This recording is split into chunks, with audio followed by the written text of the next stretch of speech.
बच्चों, आज के इस वीडियो में सभी का स्वागत है और आज हम लोग पढ़ेंगे अष्टमः पाठः सूक्ति स्तबकः, सूक्तियों का गुलदस्ता। सूक्ति कहते हैं अच्छे वचन, अच्छे विचार और जिसमें हमें सीखने के लिए बहुत कुछ होता है। तो ये पाठ सूक्तियों पर आधारित है। तो शुरू करते हैं कक्षा 6 की संस्कृत की पुस्तक रुचिरा का अष्टमः पाठः सूक्ति स्तबकः। इसमें सबसे पहला श्लोक दिया हुआ है, उद्यमेन ही सिद्ध्यन्ति कार्याणि न मनोरथैः न हि सुप्तस्य सिंहस्य प्रविशन्ति मुखे मृगाः। तो यहाँ पर ये कहा गया है कि परिश्रम जो है करना बहुत ही आवश्यक है। परिश्रम से उद्यमेन का अर्थ होता है परिश्रम। उद्यमेन का अर्थ है उद्यमेन अर्थात परिश्रम से।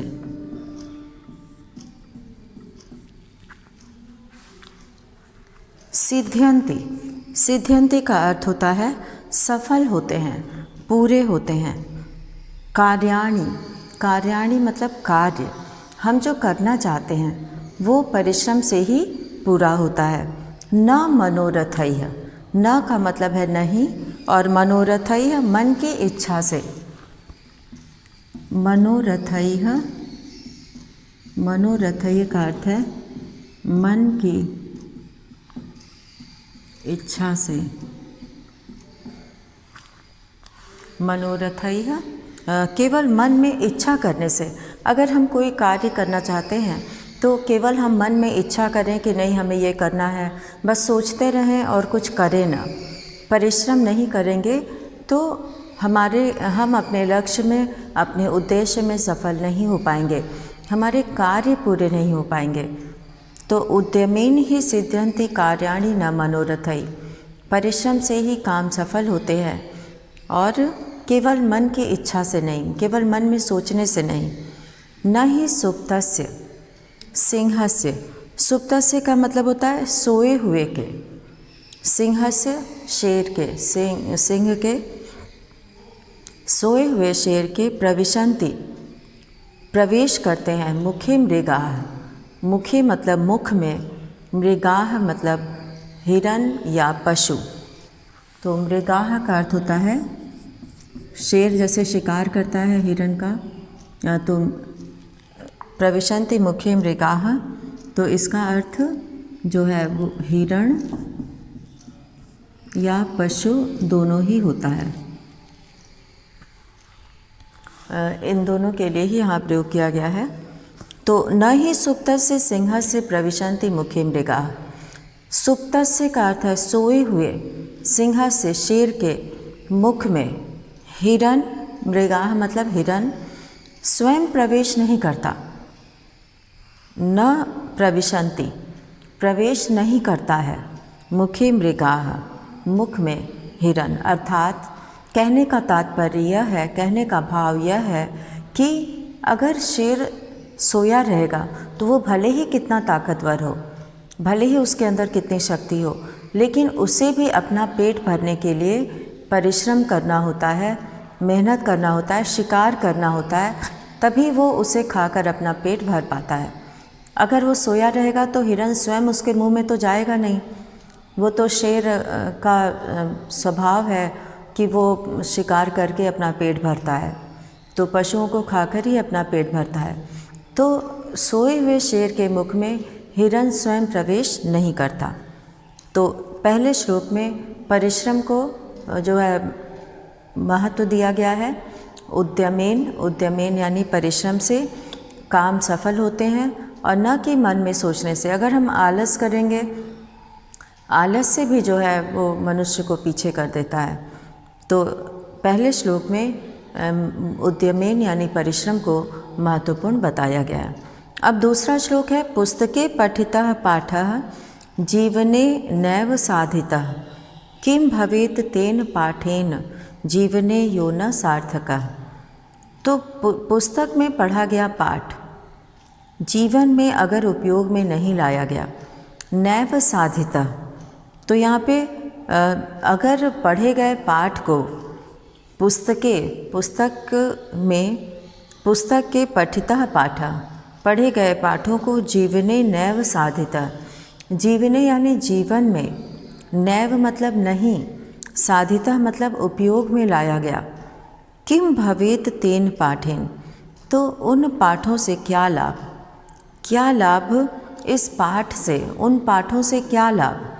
जीवने योना सार्थका, जो जीवन में सार्थक नहीं किया गया, जो जीवन में उपयोग में नहीं लाया गया। तो कहने का तात्पर्य यह है कि शिक्षा प्राप्त करने पर, अध्ययन करने पर जो हमें ज्ञान प्राप्त होता है, जो हम अच्छी बातें पढ़ते हैं, सीखते हैं, अगर उसे हम अपने जीवन में उपयोग में नहीं लाएंगे तो उससे पढ़ना जो है व्यर्थ चला जाएगा, उसका कोई लाभ नहीं मिलेगा। तो तीसरा यहाँ पे श्लोक दिया हुआ है, प्रिय वाक्य प्रदानेन, प्रिय वाक्य बोलने से, सर्वे तुष्यन्ति मानवाः, सभी मनुष्य, तुष्यन्ति संतुष्ट होते हैं, प्रसन्न होते हैं। तुष्यन्ति, तुष्यन्ति का अर्थ है प्रसन्न होते हैं, संतुष्ट होते हैं।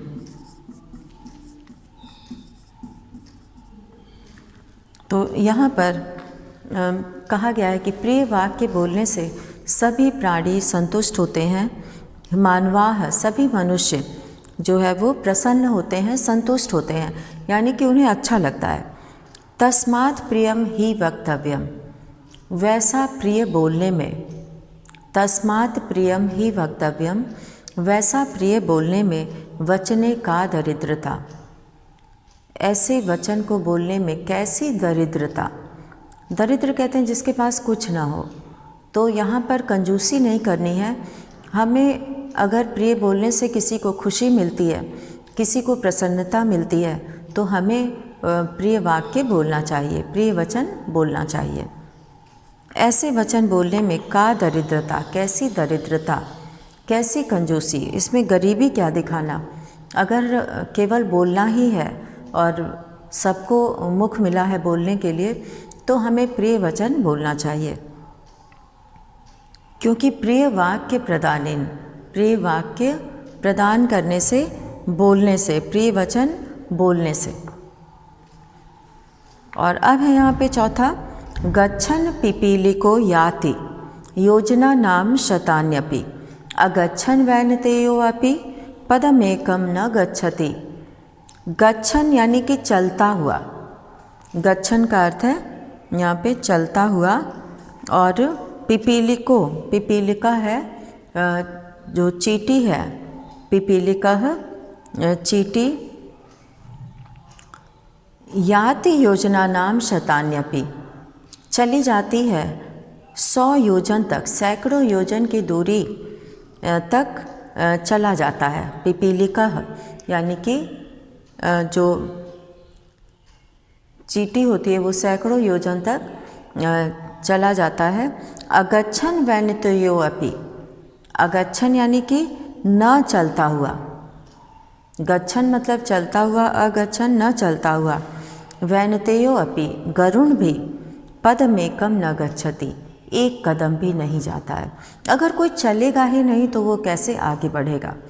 तो इसलिए जो चींटा होता है, पिपीलिका है, वो मादा चींटी को बोलते हैं। तो ये जो है चलते हुए बहुत दूर तक चली जाती है, लगातार वो परिश्रम करती है और सैकड़ों योजन की दूरी तय कर लेती है। लेकिन अगर गरुड़ जो कि शक्तिशाली भी होता है, उड़ भी सकता है, तो वो अगर नहीं चलेगा तो एक कदम भी आगे नहीं बढ़ सकता। 5वां श्लोक है, काकः कृष्णः पिकः कृष्णः को भेदः पिक काकयोः वसंत समये प्राप्ते काकः काकः पिकः पिकः। तो यहाँ पे ये कहा गया है काकः कृष्णः। तो यहाँ पे कृष्णा का प्रयोग जो है वह काले रंग के लिए किया गया है। काकः कृष्णः, कौवा काला होता है, पिकः कृष्णः और कोयल भी काली होती है। को भेदः पिक काकयो, क्या भेद है कोयल और कौवे में। वसंत समय प्राप्ते, वसंत समय आने पर काकः कौवा कौवा दिखाई देता है और कोयल कोयल। तो दोनों का भेद पता चल जाता है जब वसंत ऋतु आती है। तो इसमें जो है ये बताया गया है कि व्यक्ति जो है अपने गुणों से ही पहचाना जाता है, उसके अंदर जो गुण है उसी से वो पहचाना जाता है। भले ही बाहरी रंग रूप जो है वो बहुत अच्छा हो, लेकिन उसके अंदर कला है, गुण है, तो वो उसकी जो प्राकृतिक स्वभाव है उसका, वो उसके कार्यों से दिखाई देता है। तो कौवा भी काला होता है, कोयल भी काली होती है। तो क्या भेद है दोनों में? और जब वसंत समय आता है तो पता चल जाता है कि काका काका पिका पिका, कौवा कौवा है और कोयल कोयल है। जब वसंत ऋतु में कोयल की कूकने की आवाज़ सुनाई देती है और उसी से पता चल जाता है कि ये कोयल है, और कौवे की काँव काँव की आवाज़ सुनकर पता चल जाता है कि ये कौवा है। तो सूक्ति सप्ताह में ये 5 श्लोक यहाँ पर दिए गए और इसका हम लोग अभ्यास में दिए गए प्रश्नों को करेंगे। तो इसमें सबसे पहला है सर्वान श्लोकान सस्वरम गायत, सभी श्लोकों को सस्वर गाएं। और दूसरा श्लोक है श्लोकांशान योजयत। तो ये सभी बच्चे अपने से भी कर सकते हैं, इसे हम लोग यहाँ पर पढ़ेंगे और बच्चे उसको मिला लेंगे अपनी किताब में।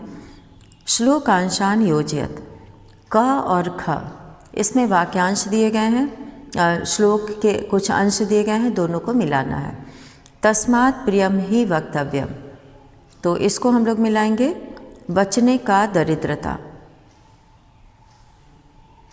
तस्मात् प्रियम ही वक्तव्यम, वचने का दरिद्रता।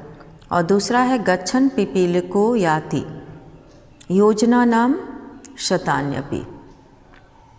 और प्रिय वाक्य प्रदानेन, प्रिय वाक्य प्रदान करने से पहला इसमें वाक्य आएगा दूसरे ख का, सर्वे तुष्यन्ति जन्तवः।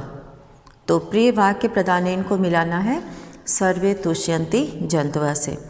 और फिर है किम भवेत तेन पाठेन, किम भवेत तेन पाठेन, क्या होगा उन पाठों से। तो इसमें जीवने यो, किम भवेत तेन पाठेन जीवने यो न सार्थका, तो इसको मिलाना है जीवने यो न सार्थका से। और काकः कृष्णः पिकः कृष्णः, और कौवा काला होता है, कोयल काली होती है, को भेदः पिक काकयोः से इसको मिलाना है। तो काकः कृष्णः पिकः कृष्णः को भेदः पिक काकयोः, इसको श्लोक की सहायता से भी पूरा किया जा सकता है। अब प्रश्न 3 से हम लोग लिखेंगे यहाँ पर, सर्वे जन्तवः केन तुष्यन्ति, सर्वे जन्तवः प्रिय वाक्य प्रदानेन तुष्यन्ति, सर्वे जन्तवः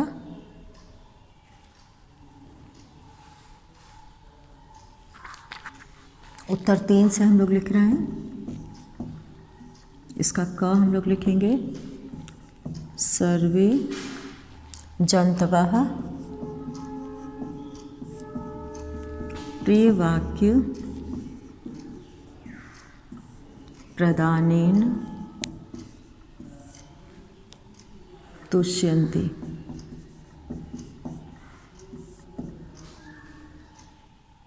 सर्वे जन्तवः प्रिय वाक्य प्रदानेन तुष्यन्ति। ख है पिक काकयोः भेदः कदा भवति, तो इसमें हो जाएगा यहाँ पर पिक काकयोः भेदः, क्वेश्चन से ही शुरू करना है। जब भी लिखा रहता है कि प्रश्नानाम उत्तराणि लिखत, तो उसको हम लोग को वाक्य में लिखना होता है। और जब लिखा रहता है कि पूर्ण वाक्येन उत्तरत, पूरे वाक्य में उत्तर दें, तो उसको हम लोग को वाक्य में लिखना होता है। तो यहाँ पे हम लोग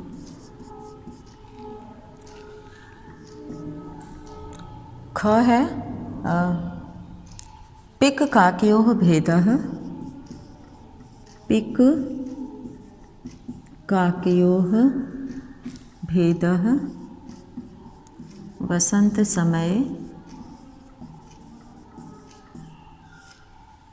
पिक काकयोः भेदः वसंत समय भवति। पिक काकयोः भेदः वसंत समय भवति। और अब हम लोग यहाँ पर करेंगे ग वाला।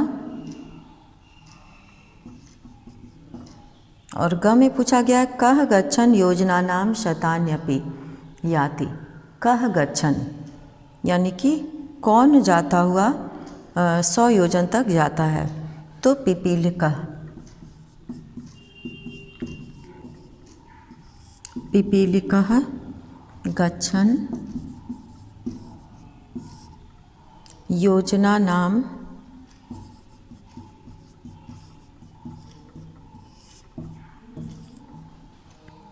शतान्यपि योजनानां शतान्यपि याति।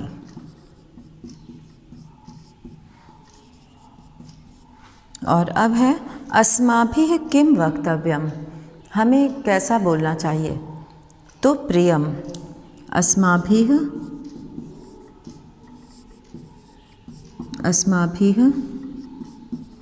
प्रियम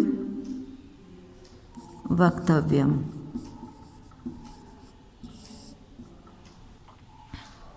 तो ये था प्रश्न 3। और इसके बाद हम लोग यहाँ पर करेंगे क्वेश्चन नंबर 4।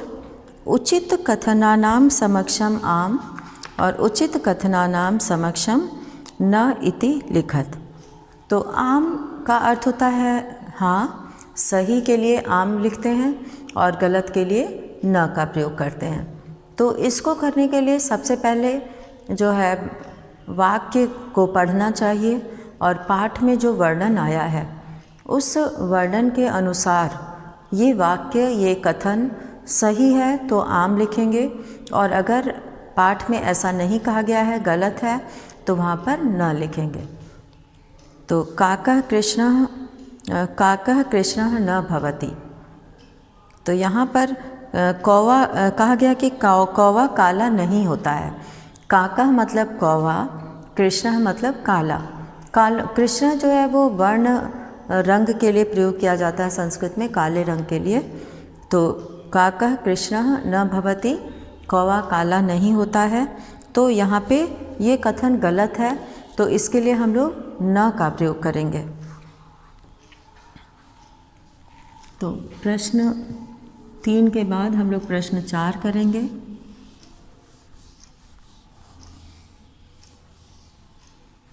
और प्रश्न 4 में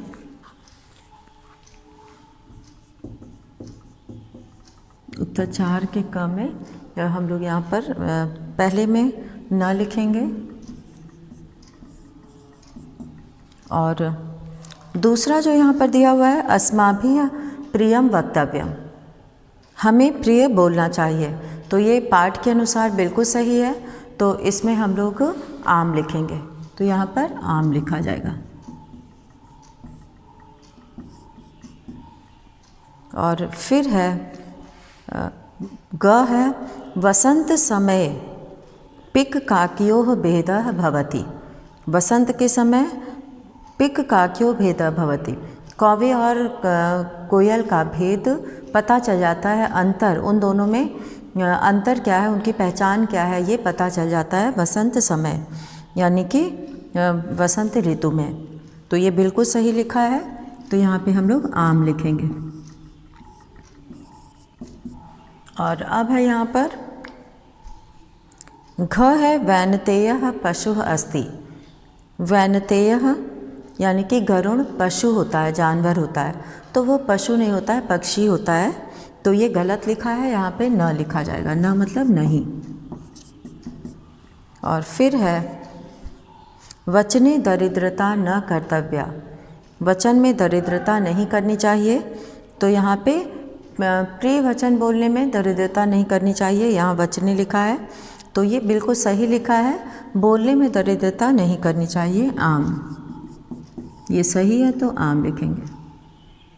और इस तरह से ये चौथा प्रश्न हुआ। और फिर आगे हम लोग देखते हैं क्या प्रश्न यहाँ पे दिया गया है। यहाँ पे दिया है 5वां प्रश्न, मंजूषातः समानार्थकानि पदानि, मंजूषातः समानार्थकानि पदानि चित्वा लिखत। मंजूषा से समानार्थक पद चुनकर लिखो। तो यहाँ पे ग्रंथे, ग्रंथ कहते हैं किताब को, कोकिलः कोयल, गरुड़ः पक्षी गरुड़, परिश्रमेण परिश्रम से, कथने कथन। तो यहाँ पे सबसे पहला जो हमें समानार्थक पद मिलाना है वह है वचने। तो इसको हम लोग यहाँ पे लिखेंगे उत्तर 5। तो सबसे पहले इसमें दिया है वचने, और वचने को हम लोग मिलाएंगे कथने से। और फिर है वैनतेय, वैनतेयः, वैनतेय को मिलाएंगे गरुड़ से। यहाँ पर गरुड़ः। और अब है यहाँ पुस्तके, पुस्तके को मिलाना है ग्रंथे।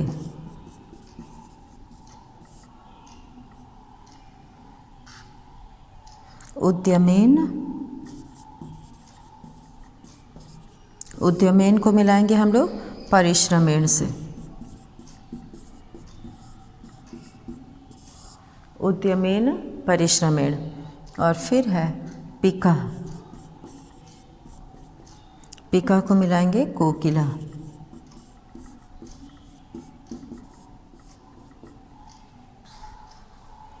और इस तरह से यहाँ पर मिलाया गया समानार्थक पद। समानार्थक पद होता है जिसका कि एक जैसा अर्थ हो। पर्यायवाची में भी जो है वो जितने भी शब्द होते हैं उसका एक ही अर्थ होता है। अब यहाँ पर प्रश्न 6 दिया हुआ है, और प्रश्न 6 में दिया है विलोम पदानि योजयत, विलोम पदों को जोड़ें। योजयत का अर्थ होता है जोड़ो। क और ख यहाँ पे 2 तालिका बनी है। पहले तालिका में विलोम पद दिया है, पहले तालिका में पद दिया गया है और इसी का विलोम पद चुनना है। सार्थकः सार्थक, कृष्णः कृष्ण काला, अनुक्तम जो नहीं कहा गया है, गच्छति जाता है, जागृतस्य जागा हुआ। तो यहाँ पे सार्थका यानी कि जो सार्थक है, तो यहाँ पे सार्थका का हो जाएगा निरर्थका। तो इसमें हम लोग यहाँ पर करेंगे अगला प्रश्न।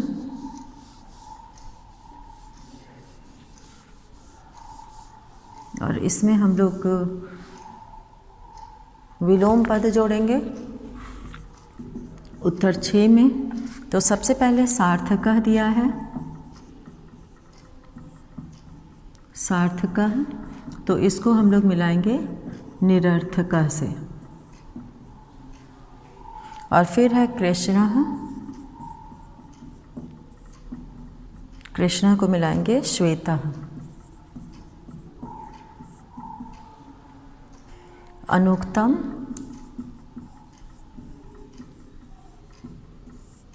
अनुक्तम को मिलाएंगे उक्तम से, जो कहा गया है। अनुक्तम मतलब जो नहीं कहा गया है, और उक्तम मतलब जो कहा गया है। गच्छति, गच्छति आगच्छति, गच्छति का आगच्छति। और फिर है जागृतस्य, जागृतस्य का हो जाएगा सुप्तस्य। तो इस तरह से हम लोगों ने इस पाठ के सभी प्रश्नों को किया है। तो इसमें विलोम पद और सार्थक पद और समानार्थक पद और श्लोकों को जोड़ना, और प्रश्नानाम उत्तराणि लिखत, और उचित कथनानाम समक्षम आम, और अनुचित कथनानाम समक्षम न इति लिखत। ये हम लोगों ने किया। और सर्वान श्लोकान सस्वरम गायत, इसमें जो है सभी श्लोकों को सस्वर गाना है।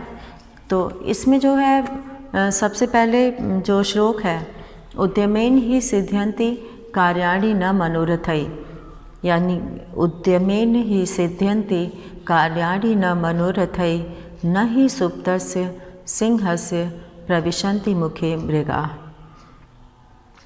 और पुस्तके पठितः पाठः जीवने नैव साधितः, किं भवेत् तेन पाठेन जीवने यो न सार्थकः। प्रिय वाक्य प्रदानेन सर्वे तुष्यन्ति मानवाः, तस्मात् प्रियं हि वक्तव्यं वचने का दरिद्रता।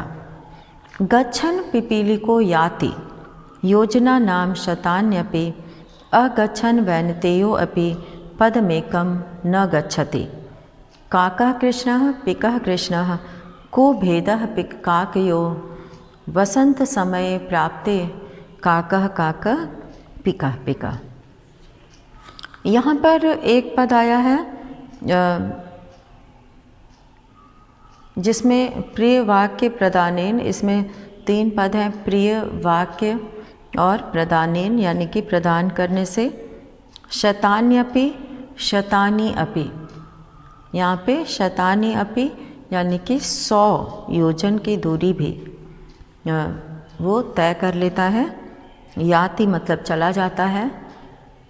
और यहाँ पर शब्दार्था में कुछ पद दिए गए हैं।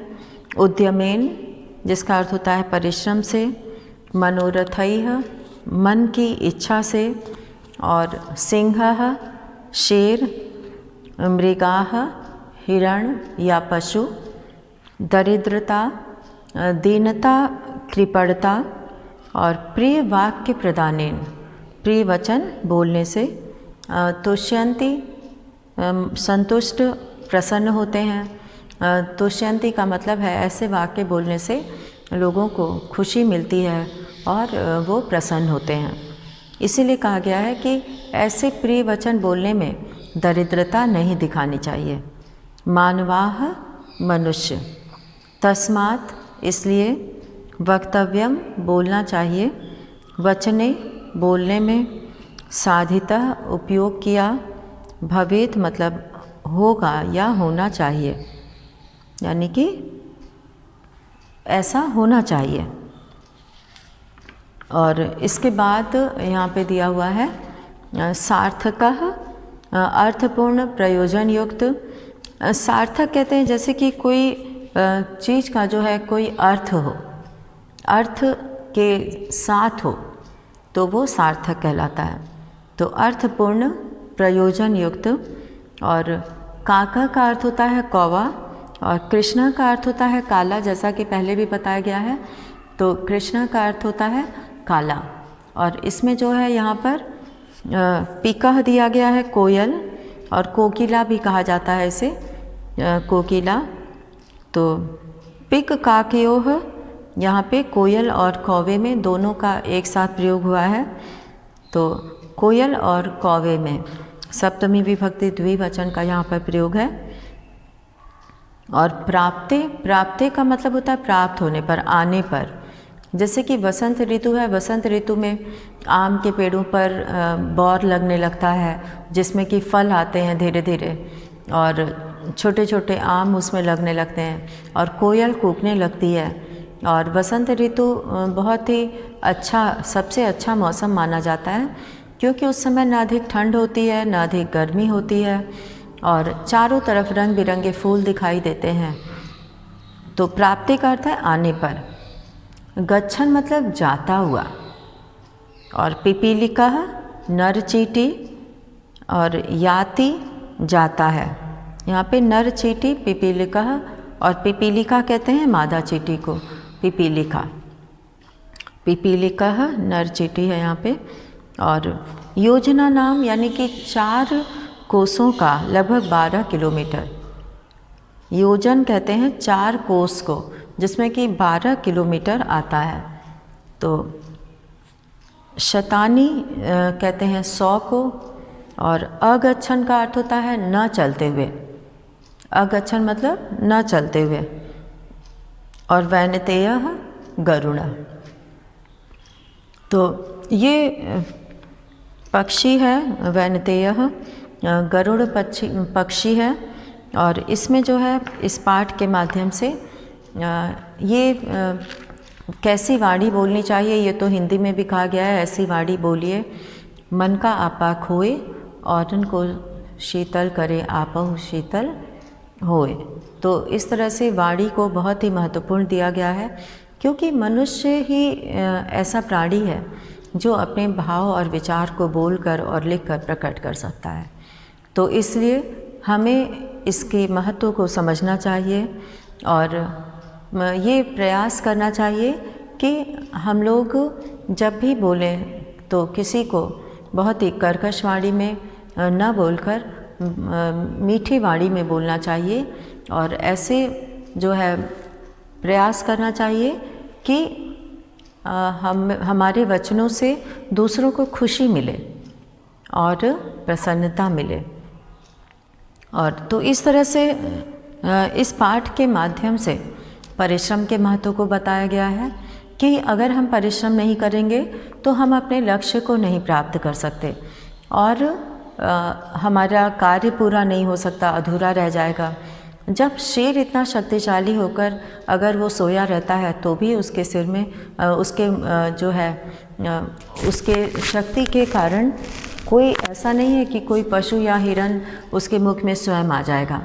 तो उसे भी उसके लिए मेहनत करनी होती है, परिश्रम करना होता है। तो आज के इस वीडियो में हम लोगों ने अष्टमा पाठ पूरा किया। तो इसी के साथ ये वीडियो यहीं समाप्त करते हैं। धन्यवाद।